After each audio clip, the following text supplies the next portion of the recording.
Yes, thank you very much for the invitation to speak today. I'm going to show no images or anything like that at all. Certainly work very closely with the imaging group, certainly in the adult hospitals, but also sort of as a new entrant to Li-Fraumeni syndrome surveillance and monitoring, and how we're thinking about having to use new cell-free DNA sequencing technologies and next-generation sequencing to not just detect cancer, but also monitor it over time in hereditary cancer. So I did, right at the front, I want to really distinguish between cell-free DNA, which is the DNA that is dissolved in a liquid portion of blood, and to distinguish that from circulating tumor DNA. You actually hear these two terms used quite often, and specifically my entire talk is going to talk about circulating tumor DNA, because you can actually, and actually as Andrew sort of alluded to, you can actually artificially inflate the total cell-free DNA just by running up the stairs, having treatment, just having DNA from normal cells circulating in blood. So really our goal and our challenge in circulating tumor DNA sequencing is try to find this very, very, very low contribution of DNA from tumors, so tumor-derived fragments amongst this huge mass of DNA from normal cells. This is sort of cell-free DNA extraction in action. So we'll often get between 1 to 4 tubes of blood, spin that. So we have this a red blood cell component, a white blood cell component. And what we're really interested in is this straw-colored plasma, that liquid portion that sits on top of the cells. So we'll actually take this out. We have these funnels we pour them into, and then there's a vacuum system that pulls the plasma across this little membrane here that basically pulls out the DNA. These are very dilute solutions. This is sort of a favorite summer job for undergraduates in the lab, is to do cell-free DNA extraction. Our challenge number one is really having sufficient number of molecules to even have a chance to find cell-free DNA. So if we're looking for very, very low levels, 1 in 100, 1 in 10,000 of DNA molecules being tumor-derived, a real challenge is just getting enough material. So this is a paper, this is actually from multiple myeloma, and I'll keep referring back to this myeloma study. This was not hereditary cancer, not Li-Fraumeni syndrome, but it really brought us up to speed and quite active in the circulating tumor DNA space. But really this challenge of needing a certain quantity of blood to have a very, very high chance to even find that fragment, because there's a chance that if you just don't collect enough material, no matter how good your assay is, you will just never see that tumor-derived fragment.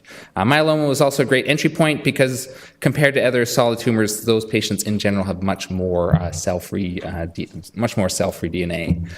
This power analysis refers to a single mutation. So the other theme I'm going to come back to is often, especially in children, there's no way we're going to get 2 to 4 tubes of blood like we can get from adults, and really tolerating lower quantities, but looking at multiple mutations, especially very, very large gene panels, and as alluded at the end of the talk, epigenetic signatures, where we're going to have hundreds or thousands of shots on goal to pull out these mutations, even if the chance to find one mutation is relatively low as we go down this curve.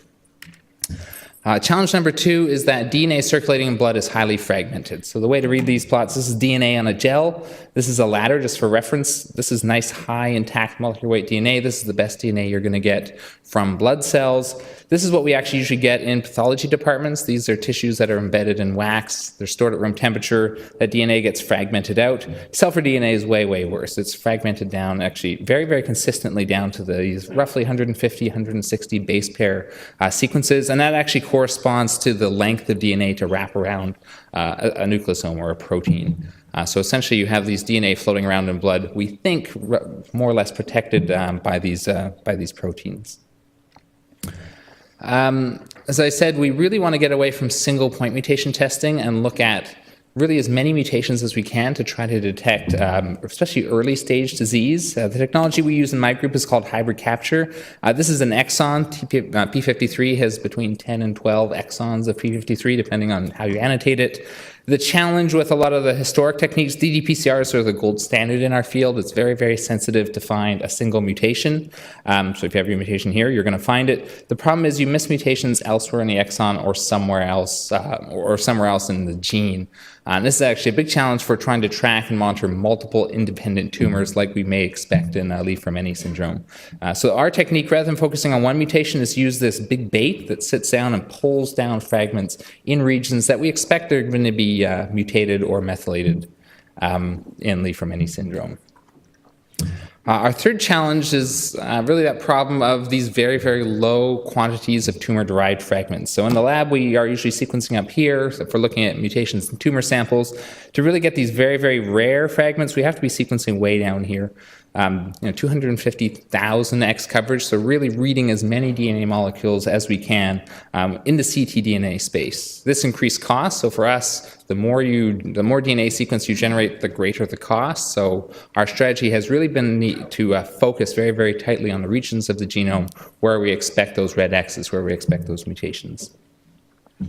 This is just a bit of a busy figure from our multiple myeloma paper, but this really convinced me that cell-free DNA is the way to go almost universally for most cancers. Brain cancer is probably one of the more complicated tumors to get after, but certainly myeloma and the other tumors we see in Li-Fraumeni syndrome have promise. The way to read this plot, each row is a patient.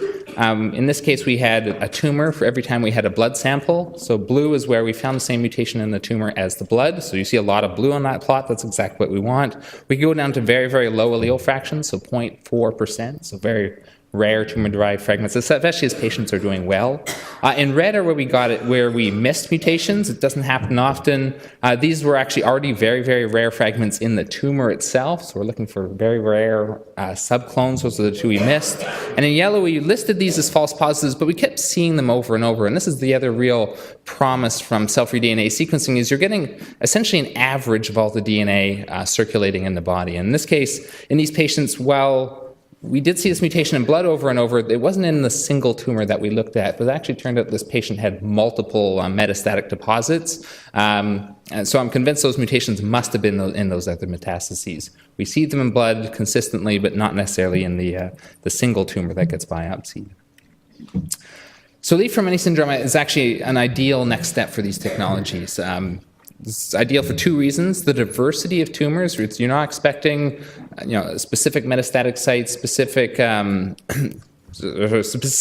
single diseases over time. And there's really an opportunity to start incorporating this into existing screening programs that we don't necessarily have for every adult cancer type. So almost all the work in cell-free DNA sequencing has been done in sporadic cancers, sort of born with no predisposition. At some point you get a first hit, and at some point you get a second hit. With Li-Fraumeni syndrome, we know what that trajectory, that developmental trajectory should be, and we know the types of tumors that are associated specifically with this hereditary cancer predisposition. So our question, certainly in collaboration with David and many others, is can we use cell-free DNA sequencing? Where does it complement current screening programs, imaging, tests like that? The challenge for us has really been having to move from finding mutations that are relatively easy to find now. So up here, so basically this plot is a percentage of circulating tumor DNA. This is sort of a hypothetical disease trajectory, moving from pre-malignant disease, early cancer. This is where we usually find disease, both in blood and clinically. Treatment, and of course where we want to go here is cure, but we want the ability to also detect early relapse. Our problem here is the dashed lines. Really, our current methods are really only sensitive down to really just a little bit over 0.1%. We really have to drive down the sensitivity of these methods, especially if we ever want to get serious about screening. So two ways to do this. One of them has been the incorporation of molecular barcodes. We didn't use this in our original multiple myeloma work. This is basically a modification of the DNA. So we extract the DNA, we put little tags on the end of them, and now we can tell the difference between technical artifacts and real mutations.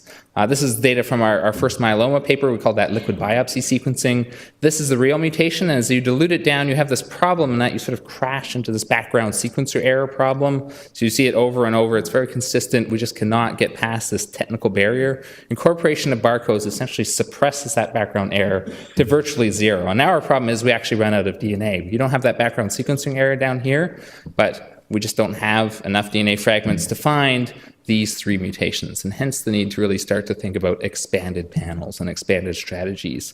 Just so you have, in theory, 100 of these panels. You'd have 100 mutations like this where you could start to pull these out and use them as markers of disease.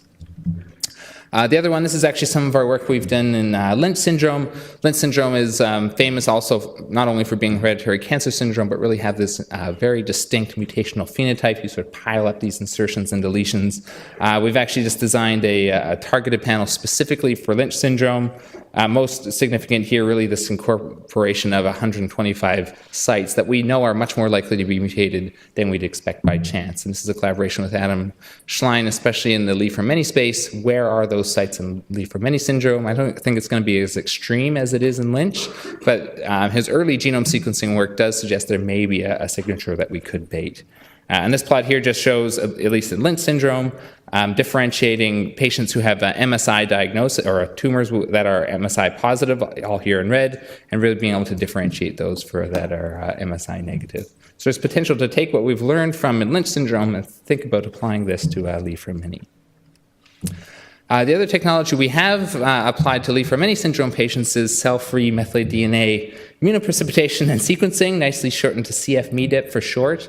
This is not looking at mutations. This is now looking at epigenetic marks in the genome. So these are also occur somatically specific in tumors, and actually David's group has done some nice work defining the landscape of methylated marks specifically in Li-Fraumeni syndrome. The secret sauce to this is actually an antibody that is able to pull down all the methylated sequences that are in your cell-free DNA sequence, and then we sequence those en masse. So this is an invention by my colleague and actually lab neighbor, Daniel de Cavallo. It's really a very nice generalized technique to pull out all these CpG islands and then compare those to very large reference sets to say, is this from a healthy control, or what other types of cancer are these methylated marks associated with? The real benefit of this is this antibody will pull down thousands and thousands of CpG islands or methylated sites at once.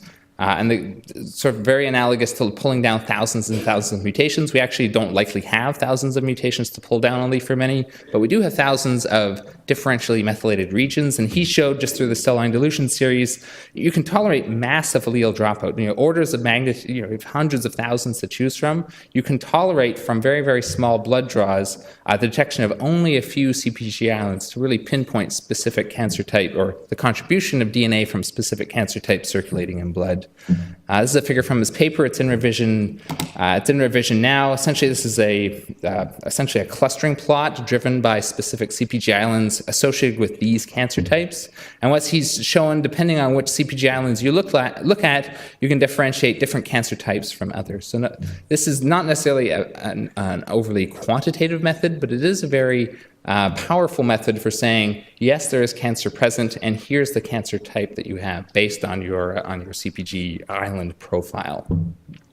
So that paper is only 189 samples. Daniel has just kept going. We have a great catalog of over 700 cases of 700 samples from many different cancer types. And this is a big opportunity for Li-Fraumeni syndrome because we can start to build those reference sets for all the different cancer types specifically to LFS. So we've done this in collaboration with David's group, specifically in a relatively small set of patients. This is actually the same data, but now with the CpG islands from Li-Fraumeni syndrome patients projected onto it. And we saw, in this case, it was roughly half patients who were unaffected, but had we knew their germline status, and the other half had active cancer. You can see they clustered distinctly from all of the adult cancers and distinctly from the adult control, from the healthy controls as well. The other finding most excitingly to me was using the cell-free methylated DNA. We're actually able to tell the difference between unaffected and affected patients as well, and attempt to start to assign them to specific cancer types. This is heat map. My bugbear with this is watch out for this class probability. So even though pancreas for some reason is lighting up, the probability that patient does have pancreas is actually quite low. And this actually speaks to our need for much better reference sets. We just haven't done this enough times in Li-Fraumeni syndrome patients with specific cancer types. So I think this classification will become much more robust as we can expand the number of profiles that we can compare new patients to. So I don't think I would say that these patients necessarily have pancreatic cancer, but they just happen to have differentially methylated regions that happen to overlap the signature for pancreas and lung in this case. So I think this is the big research opportunity here. We need to build that classifier, and the only way to do that is with lots and lots of cell-free DNA methylation profiles from LFS. But very promising to me, not just to say you have cancer or don't, but also what type, and then follow that up clinically with a targeted ultrasound or imaging. So where are we now and where are we going? This is really just a generic sort of trajectory of tumor mutation burden or cell-free DNA over time.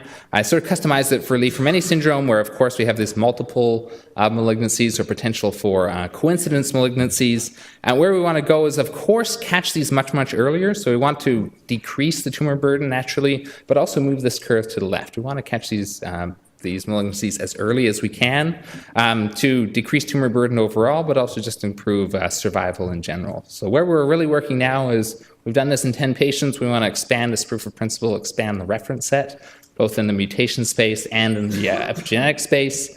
Step 2, once we have an assay that we can trust, we think works in Li-Fraumeni, is now evaluate that role earlier, especially in completely unaffected individuals.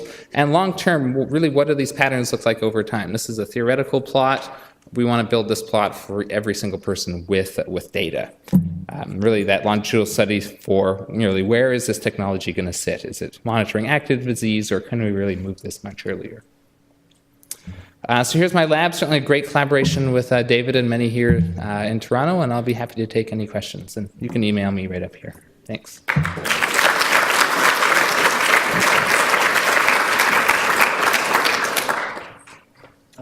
Okay, time for a couple of Lisa. Maybe I didn't quite understand. Is the methylation pattern in a tumor static, or does it change? And would you predict that a preclinical tumor would have the same pattern as a clinically present tumor if you're going to use that as your kind of reference? Yeah, that's a great question. It can change. And I think the only way to answer that directly is also not just how does it change over time, but how does it, how much of that signal actually makes it into blood as well. So we actually Daniel's group was actually building a lot of these profiles in the tumors originally, but he's actually since just moved to just building the signatures in blood itself, because there is that dynamic nature. And that's really why the antibody method is so powerful, because you pull down so many sites. Subtle differences actually don't matter very much. Wholesale shifts would either be interpreted as a completely different tumor or something probably unusual biologically.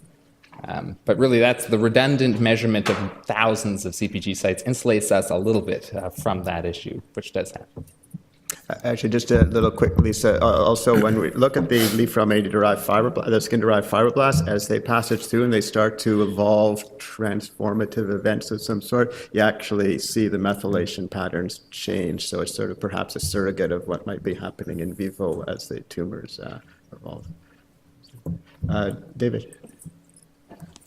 Thanks. Look, I might have missed this, so forgive me if it's a stupid question. But did you look at P53 point mutations do you think that's a rational strategy to go really deep on P53, looking for essentially clonal events that take out the other allele with great sensitivity? And would you expect to see in a control population a different signal of noise from P53 than you might for other genes? Yeah, so I think for any LFS panel, P53 is mandatory, of course. So that's why we've gone the hybrid capture-based approach, because you bait every single exon in P53 to have the potential for any mutation in that gene. The danger with relying only on a single mutation is having a chance to miss that mutation in your blood draw over time. So really, I would say it has to be P53 plus really as many other sites as you can possibly get. So what I was thinking was that you might be able to get at a kind of biological measure of penetrance for different alleles. If, for example, in somebody with a medium penetrance germline allele, you might see a lower number of events appearing in the peripheral blood compared to people who've got highly penetrant alleles, where you might have a greater frequency of clonal events in the... Yeah, that's actually a great idea as a truly quantitative measure of function. No, that's a great idea. We should, of course, do that.